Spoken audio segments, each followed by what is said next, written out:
Hello friends, आज मैं आपके लिए लाया हूँ यूनिटी का पाम साइज मल्टीमीटर। इसका मॉडल नंबर है UT33D+। इसके फीचर्स की बात करें तो LCD बैकलाइट है इसके अंदर। 2 मीटर ड्रॉप टेस्ट है कि अगर ये 2 मीटर से गिरेगा तो ख़राब नहीं होगा। NCV डिटेक्शन है, नॉन कॉन्टैक्ट वोल्टेज डिटेक्शन है कि मतलब दूर से ही बता देगा। AC का हाई एक्यूरेसी है।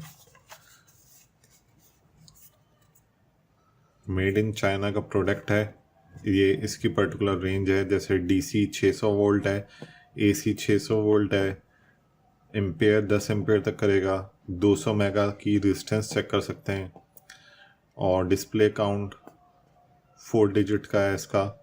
इसके अलावा ऑटो पावर ऑफ है, डायोड टेस्ट है, कंटिन्यूटी टेस्ट है, डेटा होल्ड है, ड्रॉप टेस्ट 2 मीटर जैसे बताया मैंने आपको। हैंगिंग स्लॉट है इसमें और कैटेगरी 2 की 6 वोल्ट की लीड्स हैं इसमें। इसके अंदर रेंज सिलेक्शन जो है वो मैनुअल है। सही है, तो चलें फिर इस यूनिट को देखते हैं, इसको खोलकर मल्टीमीटर के कि ये किस तरीके की इसकी फिनिशिंग है। और यूनिटी तो वैसे ही बहुत कामयाब ब्रांड है, मैं पहले भी आपको दिखा चुका हूँ कि काफ़ी बेहतरीन ब्रांड है यूनिटी का। मतलब मेरी चैनल पे इसके अलावा भी काफ़ी वीडियोस हैं यूनिटी के रिलेटेड, जिसमें यूनिटी के प्रोडक्ट्स को रिव्यू किया गया है। तो ये देखें, ये मल्टीमीटर है हमारा और ये इसके साथ लीड आई हैं और ये मैनुअल है। सही, मैनुअल को तो हम साइड में रख देते हैं और बाकी हम इसको चेक करते हैं कि इसकी परफॉर्मेंस कैसी है। आजकल के टाइम में एक जो चीज़ मुझे इसमें मल्टीमीटर्स के अंदर हमारी प्रॉब्लमेटिक है, मतलब पहले तो वो हमें मतलब हम यूज़ करते ही थे इस तरह, लेकिन जो मैनुअल सिलेक्शन है ये डायल, ये वक्त के साथ जो है मतलब आपका वीक हो जाता है मल्टीमीटर में। जैसे जो सिलेक्शन है ये इतना ज़्यादा एक्यूरेट नहीं रहता, क्योंकि मैकेनिकल सिस्टम जो भी होगा वो उसकी एक शेल्फ लाइफ होती है, वो बार बार यूज़ करने से। क्योंकि और दूसरी बात ये है कि देखें, अगर मुझे अब डायोड चेक करना है, सही है, तो मुझे यहाँ पे आना होगा ना। तो यहाँ के लिए मुझे ये सारी जितनी भी रेंजेस हैं इनमें से पार करके आना पड़ेगा। देखें ये यूँ करके, फिर मैं यहाँ आऊँगा, फिर यहाँ पे डायोड पे आऊँगा। सही, और इसके अलावा दूसरा प्रॉब्लम इसमें यह है कि अगर मुझे रेजिस्टेंस है तो मुझे सबसे पहले इस रेजिस्टेंस की, जैसे मेरे पास रेजिस्टेंस है, अब ये रेजिस्टेंस है, अब इस रेजिस्टेंस की पहले कलर कोड मुझे पता होगा, तो फिर मैं उसमें से रेंज सिलेक्शन करूँगा कि अगर ये 200K के अंदर आ रही है तो मैं 200K करूँगा, या 20K के अंदर आ रही है तो 20K करूँगा। तो इसकी वैल्यू पता होना ज़रूरी है। लेकिन अगर मैं हाउस होल्ड के लिए ले रहा हूँ और रेजिडेंशियल पर्पस के लिए ले रहा हूँ, तो फिर वो मुझे वैल्यू पता नहीं होगी ना इसकी। वो तो मेरा जनरली नॉर्मल, मुझे सिर्फ मैं टच करूँ बता दे, वो वाला ज़्यादा बेस्ट रहता है मल्टीमीटर। तो इसमें देखें ये बैक लाइट का ऑप्शन है, ये बैक लाइट है। ये कोई भी वैल्यू, जैसे कि हम इसको DC को चेक कर लेते हैं, तो इसमें हमें DC वैल्यू को चेक करते हैं। ये DC का साइन है, स्ट्रेट लाइन। ये AC का साइन वेव की तरह का साइन है। ये NCV है, नॉन कॉन्टैक्ट वोल्टेज टेस्टर जो कहता होता है।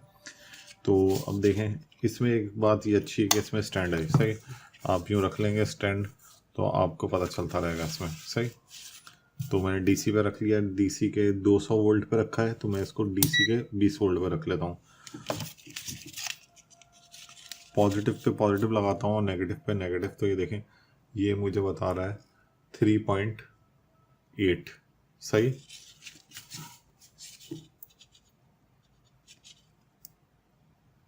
.8 वोल्ट बता रहा है। सही है, तो इसका मतलब ये इस लिहाज से सही है। अच्छा हाँ, मैं इसमें आपको होल्ड का बटन भी दिखा रहा था। जैसे ये मैंने करा वोल्टेज,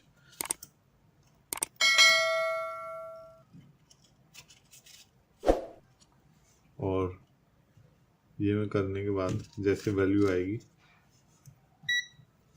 तो अब अगर मैं हटा भी दूं तो देखें ये होल्ड हुआ हुआ है। तो हमारी रीडिंग रेफरेंस के लिए सही रहती है।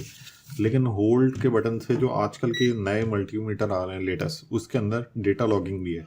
डेटा लॉगिंग का मतलब ये है कि पिछली जो 10 रीडिंग्स हैं वो आपको पता चल जाएंगी कि उसकी 10 रीडिंग्स कौन सी आई हैं, वो आप चेक कर लें वापस। ऐसा नहीं है कि आपको बार बार चेक करना पड़ेगा, होल्ड का बटन दबाना पड़े। तो वो मीटर इस लिहाज से बेहतर है। तो अब इसका एनसीवी चेक कर लेता हूँ मैं। देखें एनसीवी के अंदर EF लिखा हुआ आ गया, ये मेरे पास 220 की लाइन आ रही है मेरी। देखें इसका फ़ायदा क्या होगा, इसका फ़ायदा ये होगा कि अगर फ़र्ज़ करें इस नीचे से, टेबल के नीचे से जहाँ मैं काम कर रहा हूँ, इसमें 220 गुजर रहा है और मुझे इधर ड्रिल करना है, तो उस वक्त मैं एनसीवी लगाऊंगा और मुझे पता चल जाएगा यार इधर तो नीचे इलेक्ट्रिकल की वायरिंग है, तो इस वजह से मैं यहाँ नहीं करता, मैं आगे कर लेता हूँ, या फिर मैं एहतियात करूँगा या करते हुए इलेक्ट्रिकल की वायरिंग पे। सही, तो ये उसके लिए ज़्यादा बेहतर है। और दूसरा ये, अगर कहीं से आपकी वायर कंसील्ड वायर और ब्रेक हो जाए तो एनसीवी के ज़रिए आप उसको तलाश कर सकते हैं। इसके अलावा हम इसमें 220 भी चेक कर लेते हैं। तो 220 चेक करने के लिए हमारे पास देखें 2 रेंजेस हैं, 200 की रेंज है और 600 की है। तो मैं इसको 600 पे कर देता हूँ, क्योंकि 200 पे करूँगा तो वैल्यू आउट आएगी। सही, और डैमेज होने का ख़तरा भी होगा, जबकि ऑटो की रेंज के जो मल्टीमीटर होते हैं उनमें इतना प्रॉब्लम नहीं होता। ये देखें 230 वोल्ट आ गए परफेक्टली। सही, मैं इसको लाइट भी ऑन कर देता हूँ ताकि डिस्प्ले को सही तरीके से दिखे। 229 आ रहे हैं। इसके अलावा इसकी बजर को भी चेक कर लेते हैं कि बजर की बीप साउंड कितनी है इसमें। सही, तो बजर के लिए जैसे मुझे टेस्ट करना है, क्योंकि इतनी ऑडिबल साउंड है इसकी, ये हम चेक करना है अभी। तो इसके लिए मुझे येलो का बटन दबाता हूँ मैं, 1 मिनट पहले से देखें आ रहा है सही। तो ये फ्यूज़ मेरे ख्याल में ख़राब है। अभी देखें फ्यूज़ बिल्कुल सही लग रहा है, लेकिन जब हम कर रहे हैं तो दबाने से चल रहा है। सही है, तो मैं दूसरा फ्यूज़ देखता हूँ, कोई बस कोई और फ्यूज़ पड़ा हुआ तो हम उसको चेक कर लेते हैं।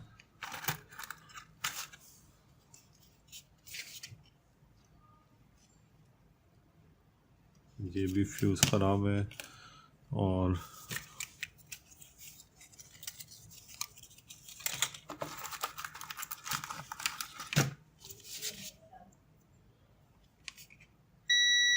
हाँ ये देखें, तो इसका मतलब बहुत रीज़नेबल साउंड है इसका, कि आपको आराम से इंडिकेशन और मुनासिब साउंड है इसका। सही, बीप का ये ओके है। तो इसी तरीके से अगर मुझे तार चेक करनी है कि तार सही है कि नहीं, बाद दफ़ा घर के अंदर तारें वगैरह चेक करनी होती हैं, तो उसके लिए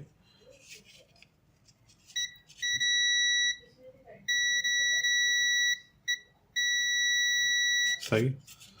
तो मेरे ख्याल से ओवरऑल अगर मैं इसकी बात करूँ, ये 10 एम्पेयर भी चेक कर लेता है और डायोड टेस्ट भी कर लेगा।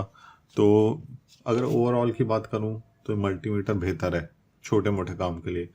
इसकी प्राइस जस्टिफाई कर रही है। लेकिन यूनिटी के रेंज के अंदर, यूनिटी के ब्रांड के अंदर और भी मल्टीमीटर आ गए हैं, जिसके अंदर जैसे कि मैंने आपको बताया कि जो ऑटो रेंजेस है, ऑटो रेंज वाले मल्टीमीटर ज़्यादा रीज़नेबल इसलिए होते हैं क्योंकि उसमें मैकेनिकल मूवमेंट कम से कम होगी। सही है। इसके अलावा डेटा लॉगिंग के फीचर से आपको बेनिफिट ये होगा कि जो पिछली आप रीडिंग ले रहे हैं, आपको ऐसा नहीं कि कहीं लिखनी पड़े या टाइम ज़ाया हो। प्रोडक्शन लाइन में टाइम इक्वल टू मनी होता है। सही, तो उस लिहाज से वो चीज़ें बेहतर हैं। और फिर आपको ये देखें ऑफ करते हुए पूरा घुमा कर लाना पड़ेगा, मतलब यहाँ से पूरा रोटेशन लेकर वापस आना पड़ रहा है। सही, तो ओवरऑल में बिल्ड क्वालिटी फर्स्ट क्लास है। मल्टीमीटर के अंदर यहाँ लीड लगाने की जगह है कि आप अगर लीड लगाना चाहें तो आप यूँ करके लीड इसमें इंसर्ट कर देंगे। सही, सॉलिड बॉडी के अंदर है। तो फिर इस वीडियो में इतना ही, फिर मिलते हैं किसी और वीडियो में। जब तक के लिए गुड बाय।